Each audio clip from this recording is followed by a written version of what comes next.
कोकणात माणगाव गावाजवळ रायगड किल्ल्याच्या सानिध्यात मानगड किल्ला आहे. याच्या पायथ्याशी भग्न अवस्थेतलं एक प्राचीन शिवमंदिर आहे. मंदिरात प्रवेश केल्यावर जो नंदी आहे तो रायगडावरील जगदीश्वरासमोरील नंदीसारखाच भासतो. मुखावर मार झाल्यासारखा भग्न अवस्थेत हाही नंदी उभा आहे आणि काशीत आपल्या विश्वेश्वराची व्याकुळतेने वाट पाहणाऱ्या नंदी समानच तो भासतो.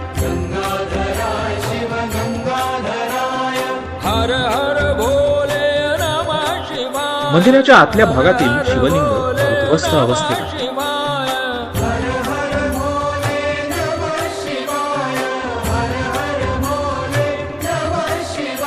मंदिराबाहेर काही विरगळ पडलेली आपल्याला शिवाय हर हर भोले नमः शिवाय.